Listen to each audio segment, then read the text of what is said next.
ये था रहन सहन भी और किसी से दोस्ती और दुश्मनी का मायार भी कुर्बानी के ताल्लुक से तो बाकायदा अल्लाह ताला ने फरमाया ला यनालल्लाह लुहूमुहा वला दिमागुहा वलाकिन यनालुहु तक़वा मिनकुम। तुम जो कुर्बानियां अल्लाह के लिए पेश करते हो, कुर्बानियों के जानवर लाते हो, मुसलमानों सुनो, तुम्हारे कुर्बानियों के जानवरों का न तो गोश्त अल्लाह को पहुंचता है, न उसका खून अल्लाह को पहुंचता है। फिर क्या पहुंचता है? वलाकिन यनालुहु तक़वा मिनकुम, बल्कि वो तुम्हारे दिलों का तक़वा देखता है, तुम्हारे दिलों का खुलूस देखता है, नीयत देखता है कि तुमने किस नीयत से कुर्बानी की।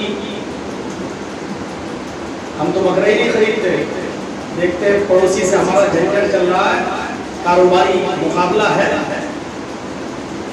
पहले ये देखता हूँ कि ये कितने का बकरा लाता है, वो 10,000 का लाया, बीवी ने कहा 10,000 का आया, अच्छा अब वो गया 2 दिन के बाद 15,000 का लाया, सिर्फ ये दिखाने के लिए देख तो 10 का लाया, 15 का लाया।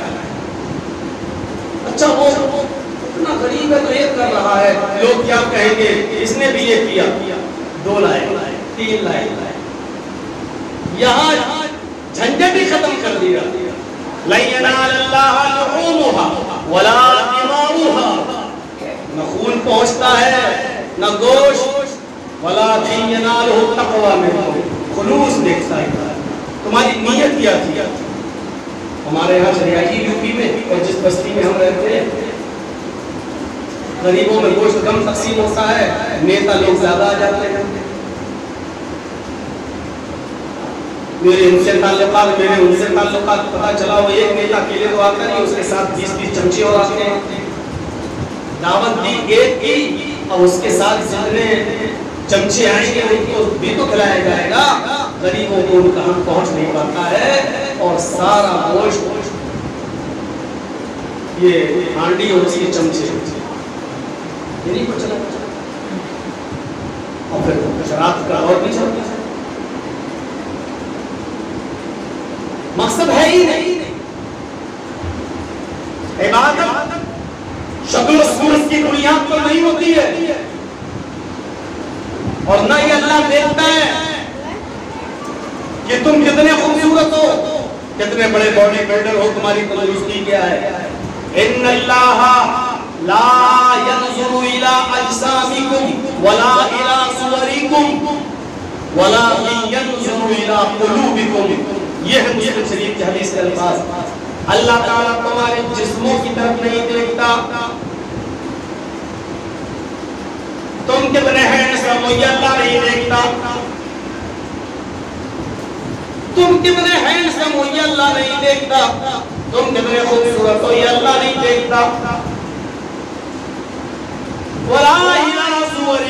तुम्हारी शक्लें कैसी हैं, तुम कितने खूबसूरत हो, हसीन हो, जमील हो, स्मार्ट हो, अल्लाह ये भी नहीं देखता। फिर क्या देखता? वलाकिन यंजुरु इला कुलूबिकुम, वो तुम्हारे दिलों को देखता है, तुम्हारे दिलों में नियत क्या है, वो इस नियत को देखता है, रंग और शक्ल नहीं। वही हजरत बिलाल ने, जिनके बारे में हदीस की किताबें तलहुमा का लफ्ज इस्तेमाल करती है, अल्लाह के नबी ने कहा कोयले से भी ज्यादा काला, कोयला फिर भी कुछ खूबसूरत हो सकता है, उसमें थोड़ी सी वाइटनेस आ सकती है, लेकिन हजरत बिलाल कोयले से भी ज्यादा काले, होंठ मोटे मोटे। लेकिन इमाम कायनात जब सफर मेराज से वापस जमीन पर आते हैं तो आप सहाबा को खिताब करते हैं और फरमाते हैं मेरे साथियों, ऐन बिलाल, बिलाल कहाँ है? मस्जिद में हजरत बिलाल मौजूद है, लब्बैक व सअदैक, अल्लाह के नबी हाजिर हूं मैं यहाँ हूँ। फरमाया अल्लाह के नबी ने, बिलाल तुम ऐसा कौन सा नेक अमल करते हो कि जब मुझे जन्नत दिखाई थी, अल्लाह ताला ने दिखाई, जिब्राइल हमें जन्नत दिखा रहे थे, तो मैंने जन्नत के अंदर तुम्हारे पैरों की, तुम्हारे आवाज सुनी। हजरत बिलाल कहते हैं पता नहीं है अल्लाह के रसूल, जितना सब अमल करते हो उतना ही मैं भी अमल करता हूँ। शायद एक चीज मेरे अंदर इजाफी हो कि मैं कभी बगैर वुजू के नहीं रहता हूँ। जब भी मेरा वुजू टूटता है, पेशाब पायखाने से फारिग होता हूँ, फौरन मैं वुजू कर लेता हूँ, सोकर उठता हूँ, फौरन वुजू कर लेता हूँ। मैं बिना वुजू के नहीं रहता। और जब भी मैं वुजू बनाता हूँ तो अल्लाह ताला मुझे जितनी नवाफिल का पढ़ने का इस्तिताअत हमारे अंदर है उतनी मैं पढ़ लेता हूँ। 2 रकात कभी 4 कभी 6, 2 से कम मैं पढ़ता ही नहीं हूँ। जितनी अल्लाह ताला ने मुसात दी मैं उतनी नमाज जरूर अदा करता हूँ। फरमाया बिलाल यही वो नेकी है जो तुम्हें तमाम सहाबा से मुमताज कर रही है। और जन्नत के अंदर तुम्हारे जूतों की आवाज मैंने सुनी है, उसकी वजह यही है यानी अल्लाह ने मुझे पेश किए बता दिया कि मैं बिलाल को जन्नत दूंगा। इतना कहना था कि उसी मस्जिद के अंदर बड़े बड़े अमीर लोग उठते हैं, कहते एक अमीर पैसे वाला दौलतमंद उठता है, कहता है अरे बिलाल मेरे घर चलो, तुम्हारी शादी नहीं हुई है। अरे बिलाल मेरे घर में मेरी खूबसूरत बेटी मौजूद है, एक नजर मेरी बेटी को देख लो, अगर तुम्हें पसंद आ जाए तो मैं अपनी बेटी का निकाह तुम्हारे साथ करने के लिए तैयार हूँ। अरे बिलाल मेरी बेटी तुम्हारी बीवी बन जाएगी तो वो भी तुम्हारी सोहबत में नेक अमल करने वाली हो जाएगी, और मेरी बेटी को भी तुम्हारी सोहबत में रहकर जन्नत मिल जाएगी। और नेक और दीनदार लड़के से निकाह के बाद अल्लाह शायद मुझे भी जन्नत दे दे। मेरे प्यारे साथियों जज्बा देखिए आप, अमल अल्लाह ताला ने ये नहीं देखा कि कौन कैसा है। हजरत बिलाल के लिए भी अल्लाह के नबी ने कहा जन्नत के अंदर तुम्हारे जूतों की आवाज़। नियत कभी कभी ऐसा होता है कि इंसान जानबूझकर बुरा काम नहीं करता लेकिन हो जाता है। बुखारी शरीफ के अंदर एक वाक़या है, अल्लाह का एक बंदा मखसूस माल निकालता है और कहता है कि मैं इसको सदका और खैरात करूंगा, लेकिन दिन में नहीं, रात की तारीकी के अंदर मैं इसको ले जाऊंगा, रात के अंधेरे में मैं इसको ले जाऊंगा ताकि कोई देखे नहीं। और अल्लाह के नबी ने फरमाया दाहिने हाथ से तो बाएं हाथ को भी खबर न हो, इसलिए मैं रात के अंदर निकलूंगा। देखिए नियत कितनी अच्छी थी। इमाम बुखारी के अंदर नकल करते हैं और ये अल्लाह के नबी बयान कर रहे हैं। रात गुजर गई, ये आदमी सदका और खैरात की नियत से अपना माल लेकर निकलता है, काफी लेकर निकलता है। वो चाहे किसी जरूरतमंद को मैं सदका और खैरात दूं, लेकिन इत्तेफाक देखिए उसने रात के अंदर एक आदमी को देखा जो चादर अपने सर पे रखे हुए हैं और कहीं जा रहा है।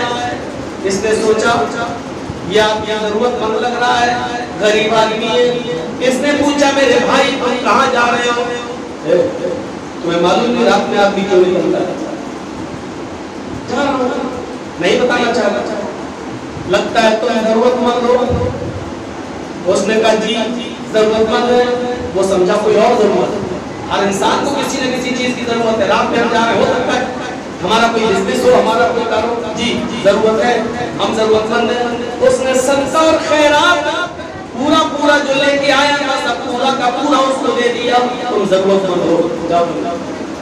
अभी चला आया, रात में तहज्जुद पढ़ी, फजर तक जागा, फजर की नमाज मस्जिद में जमात से अदा की, फिर निकला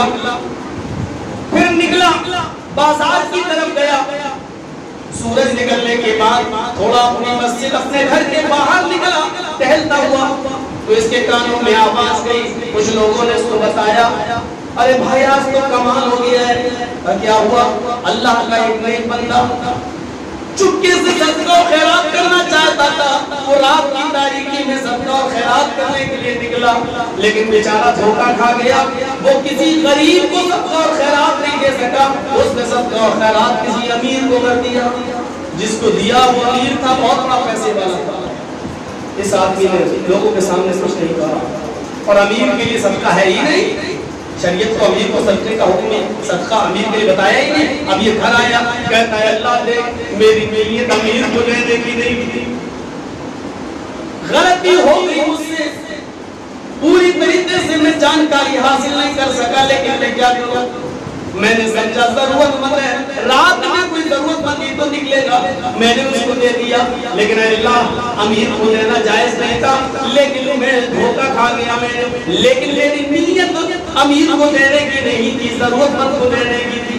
अल्लाह अमीर को सदका और खैरात देने की एवज तू मेरी गिरफ्त मत करना। मेरे पास और भी माल है, आज मैं फिर लेकर निकलूंगा और किसी गरीब की मैं मदद करूंगा।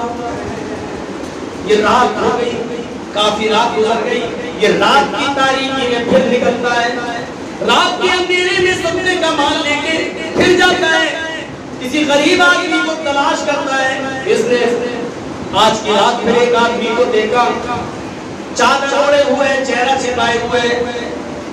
उसने कहा भाई तू चेहरा क्यों छुपाए? उसने चेहरा खोल लिया। जी कहिए क्या बात है? कहा तुम इतनी रात में कहाँ निकले हो? उसने कहा कि मेरे काफी बच्चे हैं, मेरे पास खाने पीने को नहीं है, इसलिए मैं निकला कि अल्लाह का कोई बंदा मुझे कुछ दे दे, मैं अपने बीवी बच्चों का पेट पाल सकूं। इसने सोचा कि यही आदमी जरूरतमंद है। उसने दूसरे दिन भी सदका और खैरात उस आदमी को दे दिया। पहले तो अमीर को दिया, लेकिन दूसरा जिस आदमी को दिया समझा कि ये जरूरतमंद है और दे के चला आया। आया तहज्जुद की नमाज पढ़ा, फिर कहता है अल्लाह आज वाकई मैंने जरूरतमंद की मदद की। लेकिन नमाज फजर के बाद घर आया, कुरान पढ़ा, फिर निकला, बाजार की तरफ गया। आज फिर बाजार में चर्चे सुनता है, लोग कह रहे हैं अल्लाह का नेक बंदा आज भी धोखा खा गया है। वो सदका और खैरात देना चाहता था किसी गरीब को, लेकिन आज वो धोखा खा गया है। आज उसने चोर की मदद कर दी, वो चोर था जिसके हाथ में सदका और खैरात दे दिया। वो तो रात में चोरी के लिए निकलता था। ये घर आया कहता है अल्लाह चोर की मदद करना मेरी नीयत नहीं थी, लेकिन वो धोखा खा गया, गलती हो गई। अल्लाह अब मेरे पास थोड़ा माल और बचा है, आज मैं ये हकीकत में किसी गरीबी को दूंगा अपनी नीयत के मुताबिक, लेकिन अल्लाह चोर की मदद पर मेरी गिरफ्त मत करना, क्योंकि मेरी नीयत ये नहीं थी। बुखारी शरीफ की हदीस आगे बढ़िए। रात काफी गुजर गई, अब ये तीसरे दिन भी सदका और खैरात की नीयत से निकलता है माल लेकर अपना, और यही पूरा सासा था। जब माल लेकर निकलता है तो अब रास्ते में इसको एक औरत मिली। इसने पूछा बहन क्या है? कुछ नहीं, किसी मजबूरी में निकली हो? हाँ एक औरत को भी जवानी के अंदर किसी मजबूरी में तो निकलेगी, पर मैं अपनी रात में और निकलता है, मुझे परेशानी और मजबूरियों ने घेर रखा है। उसने कहा लो ये मेरे पास सदका और खैरात का माल है, तुम जरूरतमंद हो, ये मैं तुम्हें दे देता हूँ। उसने दे दिया और चला आया।